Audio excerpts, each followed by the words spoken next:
This is Resolute and the Resolute Podcast, where we are discipling and developing men to live with conviction.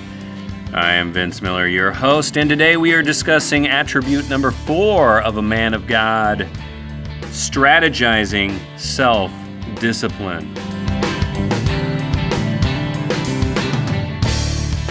Men, welcome back to the program. If this is your first time tuning in, then thank you, of course, for joining us.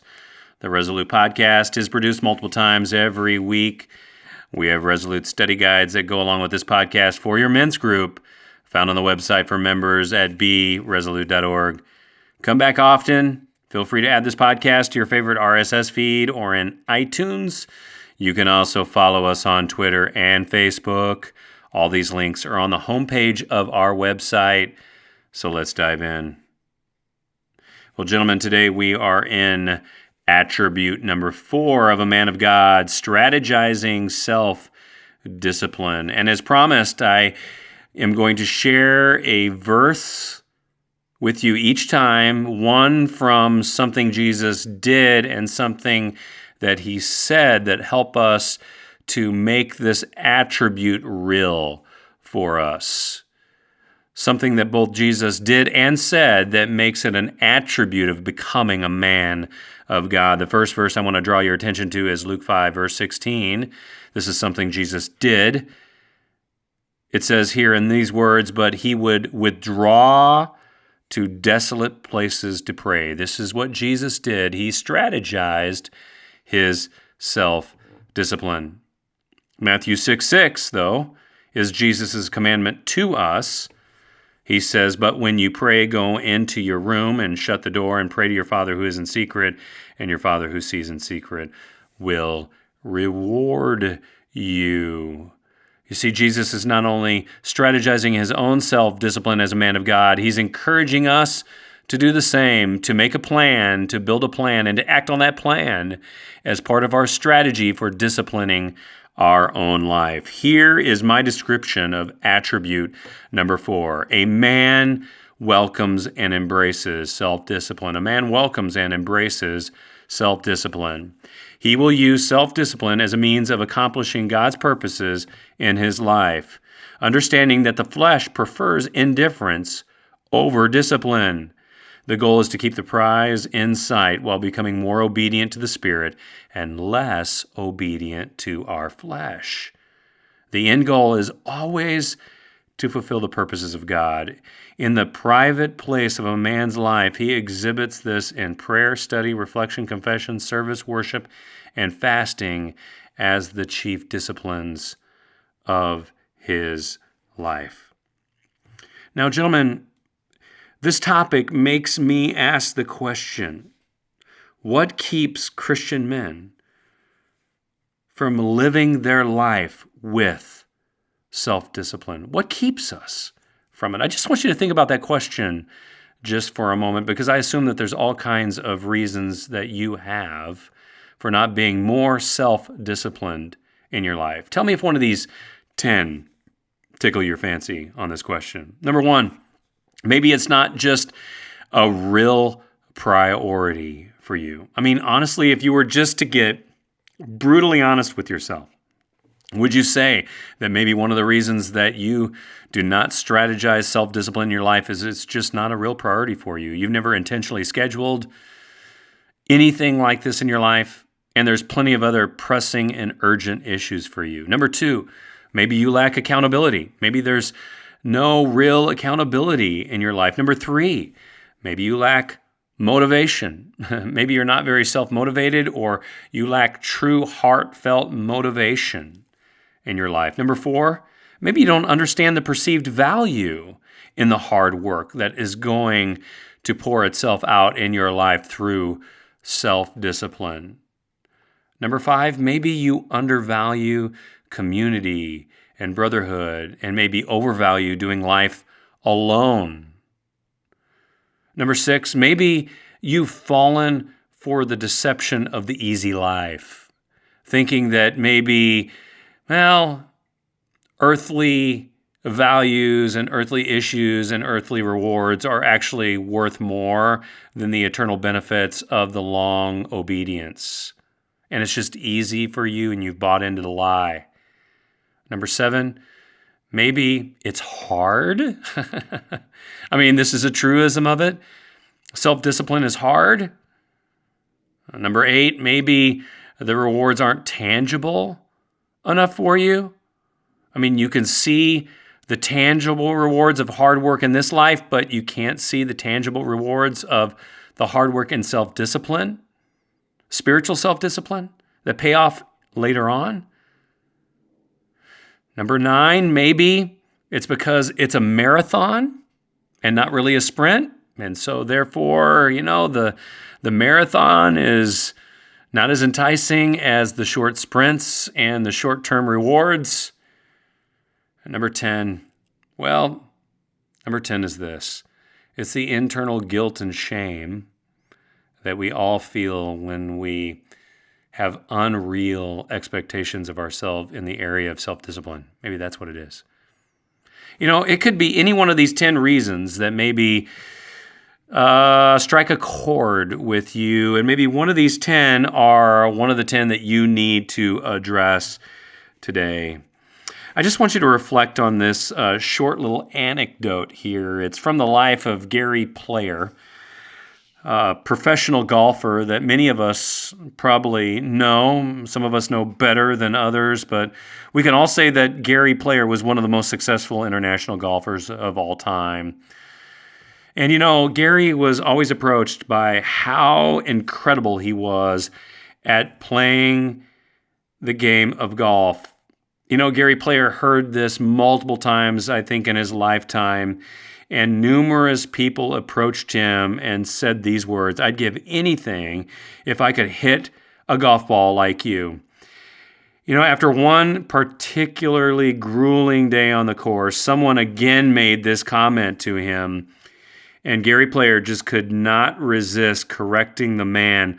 So he responded somewhat tersely to this guy. He said to him, "No, you wouldn't. You would give anything to hit a golf ball like me if it were easy." And then he responded and said, "You got to get up early in the morning at like 5 a.m., go out, hit 1,000 golf balls, walk back up to the clubhouse, put a bandage on your hand where it's bleeding, and then go back out and hit another 1,000 balls. That's what it takes to hit a golf ball like me." Now, gentlemen, I will say that I can kind of feel the intensity of that moment. The Gary Player was often admired for how he hit a golf ball, but finally he got fed up with guys walking up to him and saying, "I'd love to be able to hit a golf ball like you." Finally, he says to them in this moment, "No, you don't really want to hit a golf ball like me because you don't want to do the hard work and engage in the self-discipline it took to get here. What you want to do is you want to be able to do it and take the easy route to hitting a golf ball like me, but you don't want to do the hard work." That's essentially what he's saying.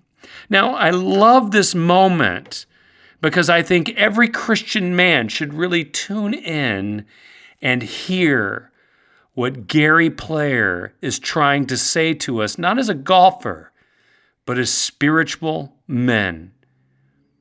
Guys, if Gary Player was speaking to us today about our spiritual lives, you know what he'd say? He'd say, if you really want to be a Christian man, well, you would do the hard work that it would take. The hard work that it would take, the self-discipline it would take to not earn your way to the prize, but to work as if you were earning the prize for a prize that you have already won in Christ Jesus. And guys, honestly, if I can just be straight up with you today, I really think that, gentlemen, the thing that keeps us from really strategizing self-discipline is us ourselves. We have to be honest with ourselves that really the thing that keeps us from giving all of our effort and strategizing the self-discipline in our lives is me, is you. I want to read a few words to you today from 1 Corinthians 9, verses 24 through 27, where Paul gives us a beautiful athletic metaphor around which we can understand the spiritual life. Here's what Paul says. He says, "Do you not know that in a race all the runners run, but only one gets the prize? Run in such a way as to get the prize. Everyone who competes in the games goes into strict training. They do it to get a crown that will not last, but we do it to get a crown that will last forever. Therefore, I do not run like someone running aimlessly. I do not fight like a boxer beating the air. No, I strike a blow to my body and make it my slave. So after I have preached to others, I myself will not be disqualified for the prize." Now, I love this descriptive phrase here that Paul gives us. Paul is clearly in Corinth. He's looking out at, I would say, maybe a training field. He's looking out at the stadium. He's imagining in his mind's eye with everybody else the Isthmian Games. He imagines the moment that the Corinthians are all gathered together to watch the competitive games. And in his mind's eye, he draws a comparison between athletic training and self-discipline and compares it to, gentlemen, how we must strategize self-discipline in our life. 4 points I want to make from this text today. First is this, is that there is a way to run the life. There is a way to run the life. We run to win is how we run the life. We run to win. We have to remember here that although Paul is imagining an athletic event, that he's imagining us spiritually running in our life event.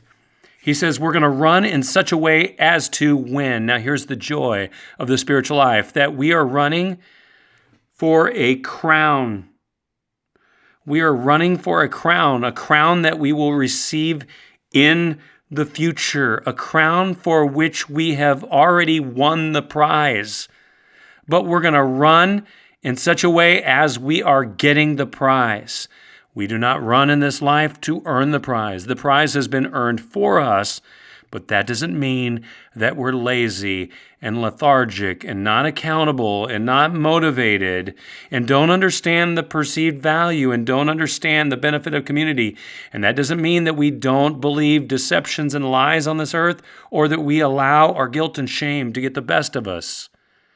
This means, gentlemen, that we run with full effort because we have already won the prize and we give all of our effort to us. Number two, there is a way to prepare for this. There's a way to prepare. The word here is strict training. The word in the Greek here is agonizomai. It means to agonize in training. That means that, therefore, gentlemen, as we run our spiritual lives, that self-discipline is going to be agonizing. Not fun, not enjoyable at the moment. Yes, we're going to have to beat our body. I love the description here. Paul says he's going to have to punch himself in the eye, is the literal meaning. Like a boxer, not punching after the air. He's literally going to strike someone in the eye. And who's he going to strike? He's going to strike himself. It's craziness, right? He's going to strike himself. He's going to beat his body and make it his slave. And you know what that is? That's agonizing. That's what we must do. Therefore, we wake up in the morning as if we are running to win, but the way that we prepare is through agonizing training. That means it's not going to be easy, gentlemen. That means every day when we wake up, we're going to have to do something that we're going to have to agonize over in our spiritual life, right? It's going to be hard. Pay off later, but it's going to be hard. Why do we run? Why do we run? Number three, why do we run? We run for a crown that is eternal. It's not a wreath that we place on our head that we get at the end of the race when we win, right? that fades away in just a few days. It's not like the rings that Tom Brady is going to wear on his left hand, all 5 of them. It's not about those rings. It's not about those Super Bowl trophies that fade away. We run for an eternal crown, something that will last forever, something that we cannot see. It's not tangible. There's not immediate rewards for it, but it's an eternal crown that lasts forever, that we have to understand the perceived value around, believe in it, and be motivated to run for the right reasons. Number 4, how do I run? How do I run? Well, Paul tells us very clearly how we run here. Number 1, we run purposefully. And number 2, with self-discipline. With self-discipline. Gentlemen, this means that when I wake up in the morning, there's a way to run life, a way to prepare, a why we run, and how we run. When I wake up in the morning, I wake up in the morning with God on my mind. That I run my life with purpose and mission. And this mission, it drives me, right? It helps me to live life with purpose. And what do when I run? I run with self-discipline. I run with self-discipline so that I will not be disqualified for the prize that I will receive one day. Gentlemen, this is the beauty of Paul in this athletic metaphor. We must remember that Jesus Christ, Paul the Apostle, want us to strategize our self-discipline, waking up in the morning with a way to run, a way to prepare through agonizing training, a reason why we run, an eternal crown, and a way to run. It is purposefully and it is with self-discipline. And gentlemen, you need to run this life with me. You need to run this life with me. So guys, I want to encourage you today to build some self-discipline in your life. I don't know what that means to you or how you need to do it, but your life today needs to change as a man of God. You need to embrace self-discipline in the spiritual life as a man of God and do whatever you can to run the race differently today than you did yesterday. Well, gentlemen, that's the show. Thanks for listening. I hope you enjoyed our time today, and I hope you will pass along this podcast to other men you know who need some self-discipline in their life. Just head to our website, beresolute.org, for the Resolute app, or simply share this feed with a friend that you love. Men, I want to encourage you to find a couple of other men to join in with you, because you know listening on your own is wonderful, right? But finding other men to join in with you is way better. So guys, get off the bench and get into the self-discipline game. And please join us next time for another edition of the Resolute Podcast.